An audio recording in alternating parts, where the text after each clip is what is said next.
Born in Peterborough, Jim started shooting at the age of 13 and began a lifetime of competitive shooting. He was the youngest competitor to ever shoot at the national championships. Along with his father Dave, he was a member of the 1951 Canadian Outdoor Match Rifle team, taking home first place honors. He was the 1959 Barrie Skeet Club champion, the 1964 and 65 12-gauge AA Skeet Shooting Ontario champion, and the 1965 Capital of Canadian AA Skeet champion.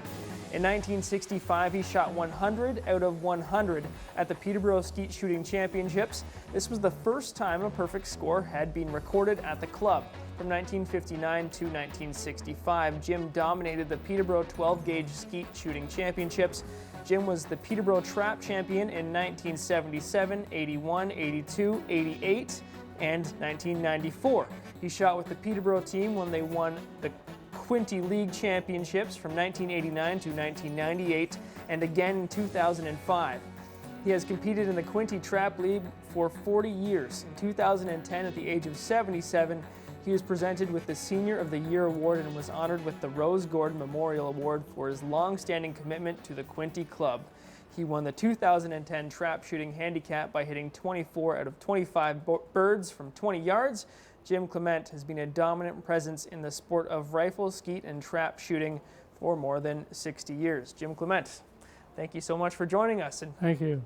And you hear that played back, what memories does it bring up right away? Pardon? What memories does it bring up hearing your Hall of Fame bio read to you? I can't really understand you. Oh, just hearing all of those accomplishments, right? And then reflecting back on them. What's that like for you? Well, I started really with the rifle shooting. Really, was the main thing I started, and I used to go to Connaught Rifle Range every year with my dad, and we shot there for I don't know how many years, quite a few years.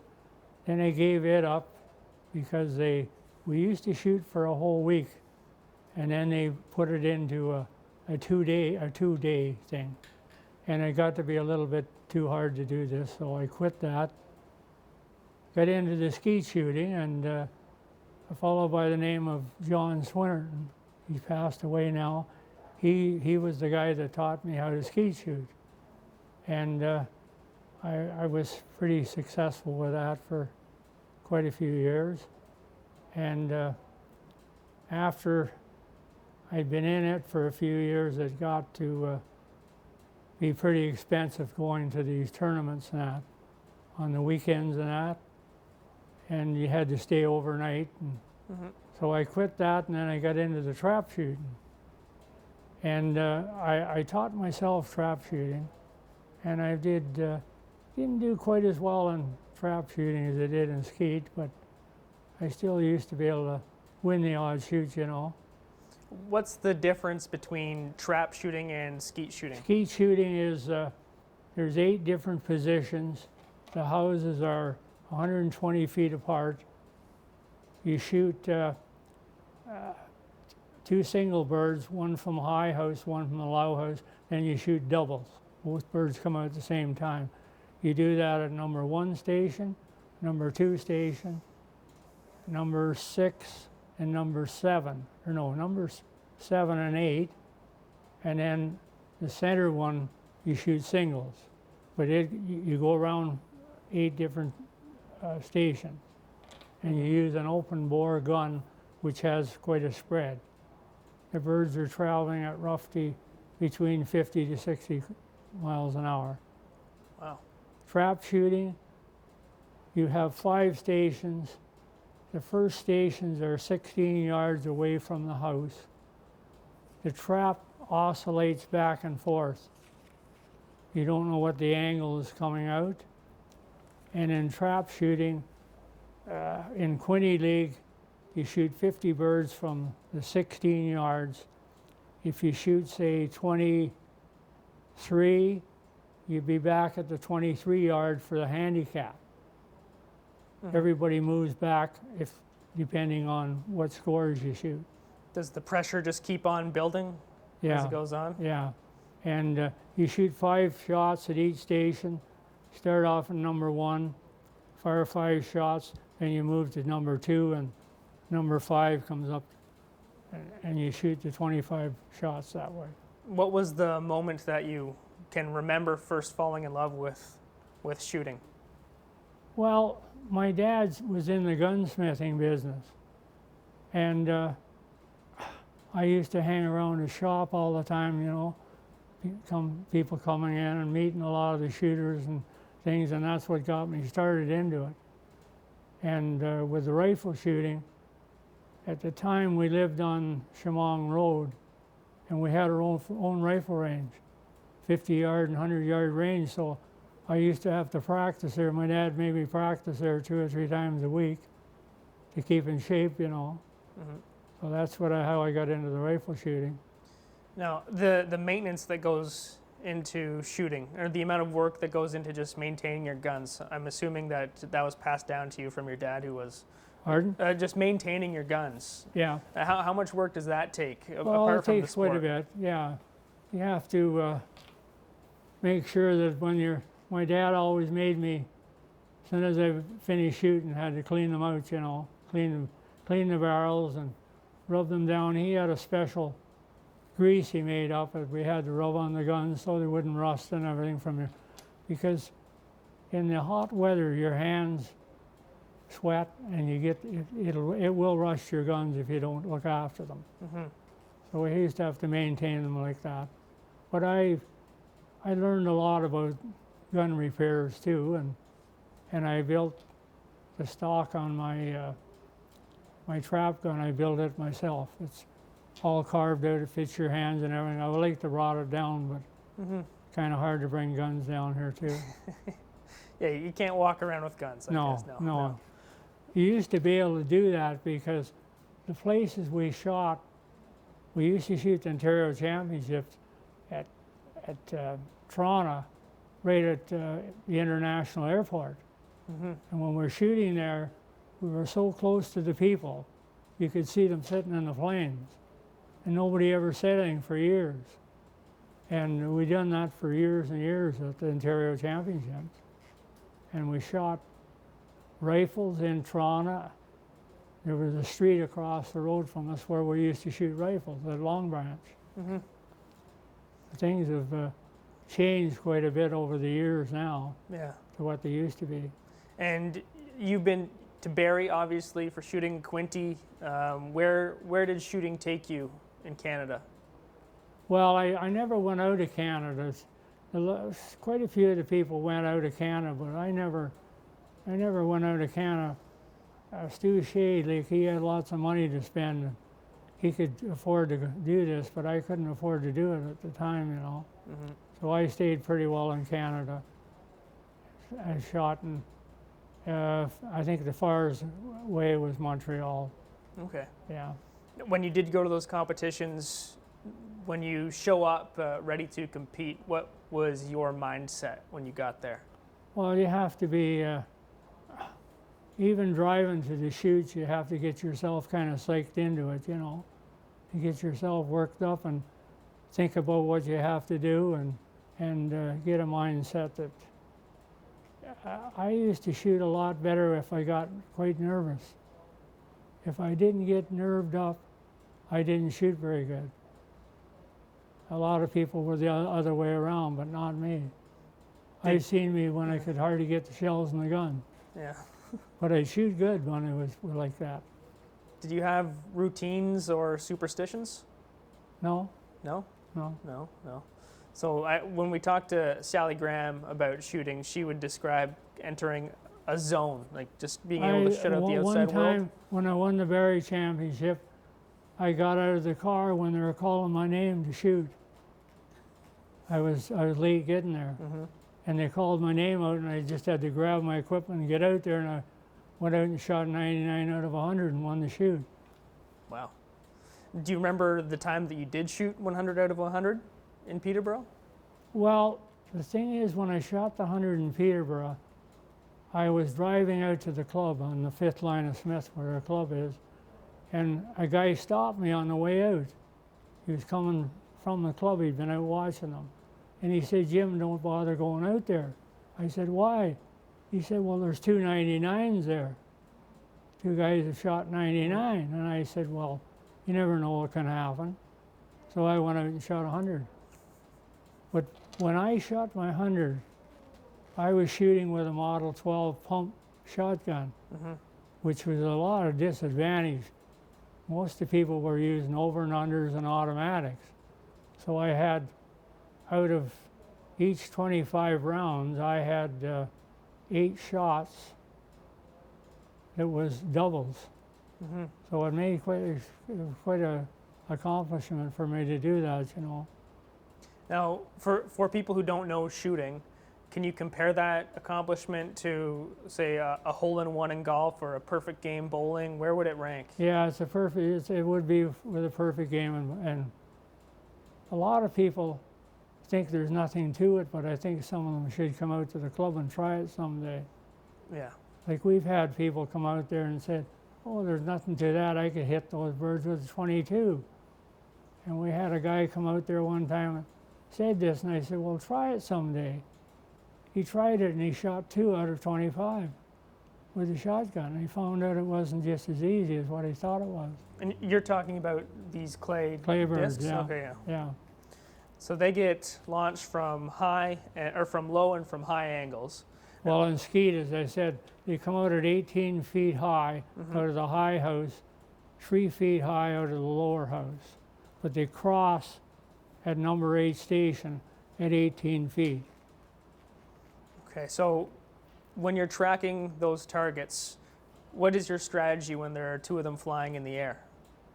Well, you have to have a lead on the birds, eh?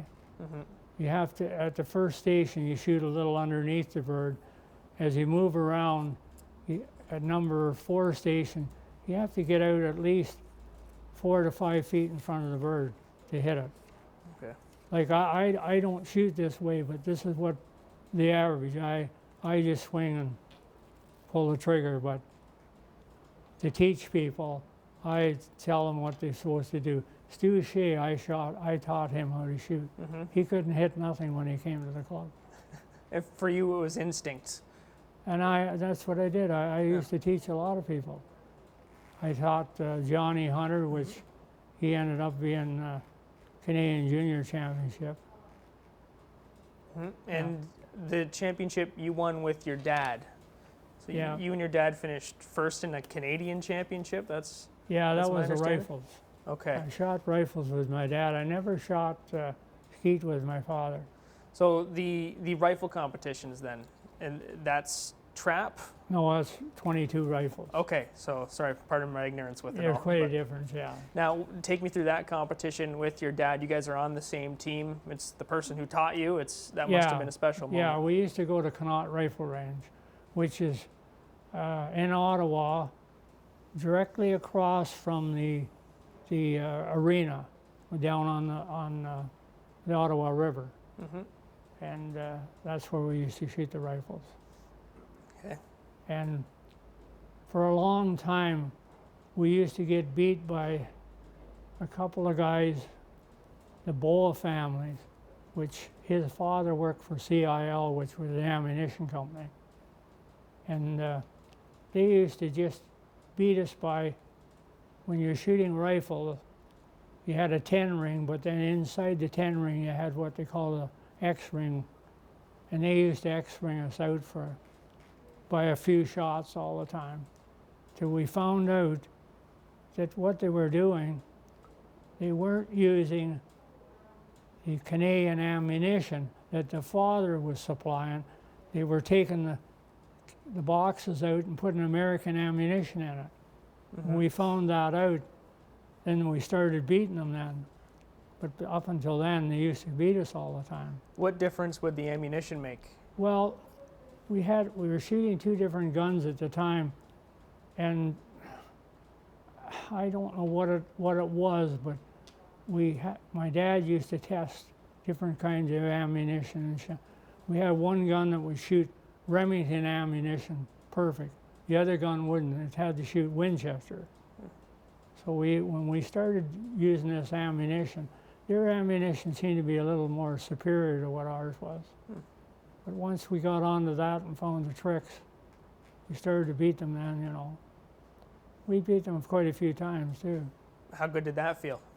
Felt pretty good. Yeah. Felt real good.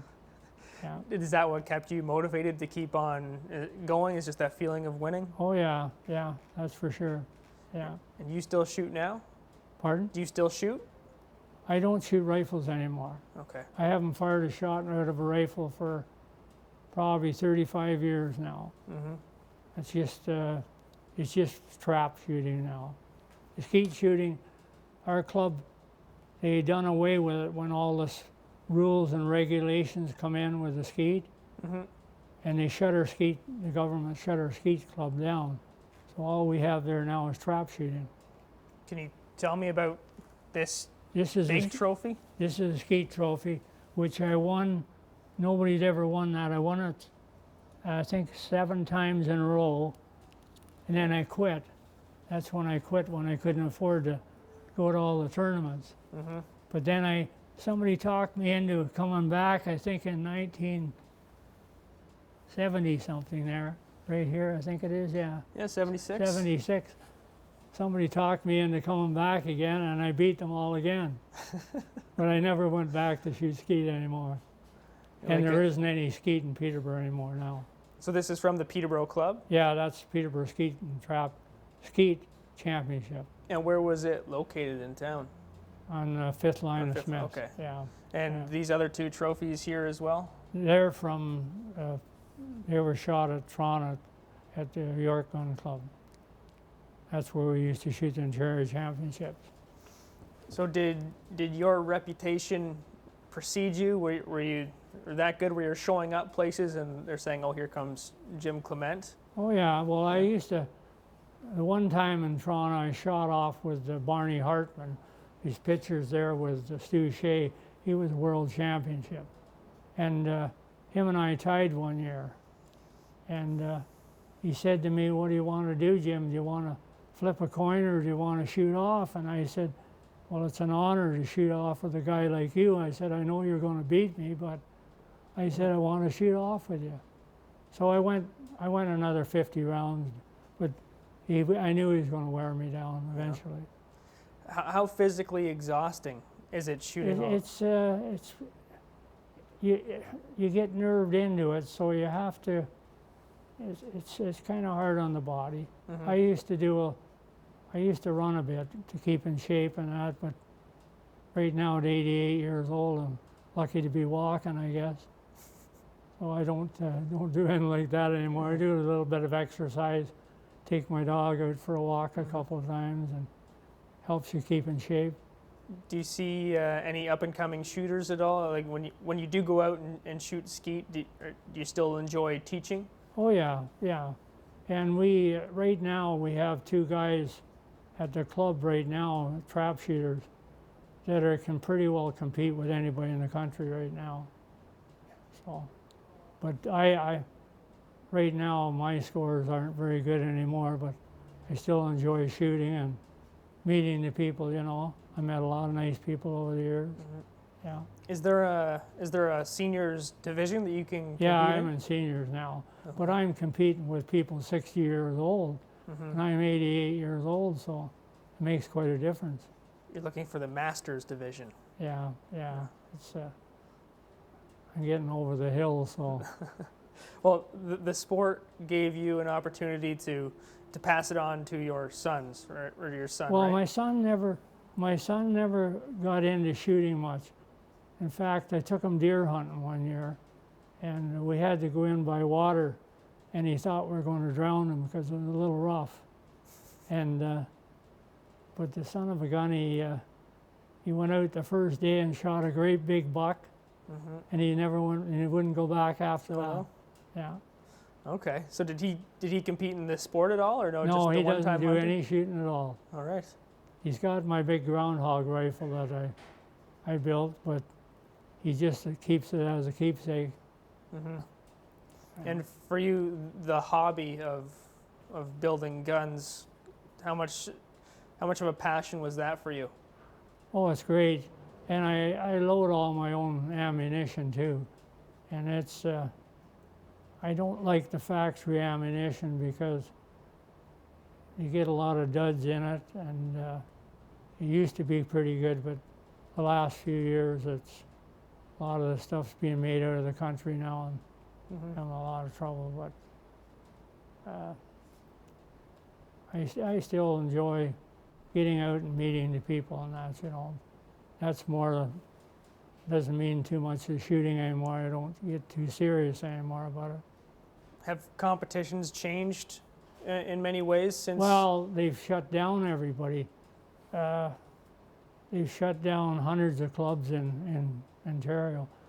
Like, there used to be a rifle range, and a lot of people never knew it in the railway station in Toronto. In Union Station? Yeah, Union Station. And when that mayor came in a few years ago and hated guns, he shut it down. Yeah. And the Oshawa Gun Club now, they're going pretty strong. They have about 800 members up there. It goes 7 days a week, and they have a restaurant and a manager and everything. It's a big concern. But a lot of the places we used to shoot before, you can't do it now. With all the club that we have there now, it has to be inspected every year. Every 2 years it's inspected. And there are hours limiting when you can shoot because of noise complaints, I assume? No, they limit you. You have to start at a certain time of day and finish at a certain time of day. And if you run over that, the neighbors could start. They shut the club down in Peterborough once on us. And it cost us $7,000 in lawyer's fees to get it back open. Yeah, now the Uxbridge Club, I'm back probably Uxbridge 7, 8 Club years has ago. had trouble. Yes. They've been shut down with a neighbor. Why, if you don't like shooting, why would you come in and build a house across from a gun club? Yes, I remember covering that story actually, and I went to the gun club, and it was people who had built homes right across the street, and they were calling the police because of the noise. Yeah. Yes. You don't do that. Like, it's the same as airports. Say people about airports, but why would they buy a house there? Yeah. You know, there's a lot of stupid things, you know. So something that I wanted to talk to you about is 1951 to 2010, and on the documents that I have, those are your first championship and your most recent championship. When you look at that span, which is as long as a lot of people get to live on this earth, it's pretty amazing. 1951 to 2010, 59 years. Yeah. What can you say about championships spanning 59 years? Well, it's I just figure it's quite an accomplishment, really, you know, to stay this long. I'm the oldest member, too. It's in the Quinte League right now, and I think somebody said it was 40-some years, but it's 52 years this year that have been in the Quinte League shooting. That's quite a while. Do you know anybody who's been there that long? Anybody else? No, I've outlived them all. Yeah. Do you do a lot of? How do you get treated at the Quinte Club? Are you like a legend of the sport when you're there? No, I'm not any different than anybody else. Yeah. In fact, I'm the longest member, the only original member in the Peterborough Skeet and Trap Club. But I don't get treated any different than anybody else. What are your, I guess, hopes for the sport or for the club going forward? Pardon? What do you hope to see the club grow to be Well, or maintain? The thing is, with the Kobe right now, that's another thing that's kind of ruined all our shooting. As soon as it came along, you can't go in the clubhouse anymore. For quite a while we couldn't shoot, and you're only allowed to have 10 people there now, where we used to maybe have 30 out there to shoot. So I don't know how the growth is going to be in it when the Kobe gets over, you know. Last year I think they only had 25 members, and normally we had 75 or 80. And when you look back at everything you've done in shooting over your 88 years, and I guess you started when you were 12 or 13 years old, can you pick one thing that is your greatest accomplishment? Well, when I shot the 100 straight, Yeah. that was the biggest thing for me, because nobody had ever done it before here. Stu had done, I think he shot a 99s a couple of times, but nobody ever managed to get the 100. So, yeah, it was quite a, and as I said, with a pump shotgun too. Mm-hmm. And what do you believe is your greatest contribution to the sport of shooting in the Peterborough area? Well, I guess just training some of these people and helping them, how to shoot, Mm-hmm. But I've, I don't know, I still, the thing is with the problems we have now and the way they're set up, it's automatic voice controls now. When you get up to shoot, before you used to press a button to release the birds, Mm-hmm. and now they have voice control. It's hard to teach somebody, because if you stand behind them and speak, the bird goes out. Before you could press it.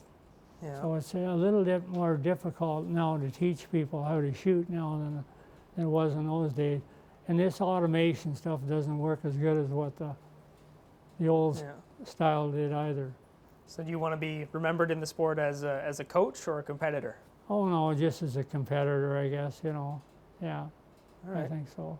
Well, Jim, thank you so much for your time and talking to me about skeet shooting, trap shooting, stuff that's it's pretty foreign to me. I think foreign to a lot of people. So it's interesting to get somebody's take on it like yours, who's been involved in the sport for so long. Yeah, thank you very much.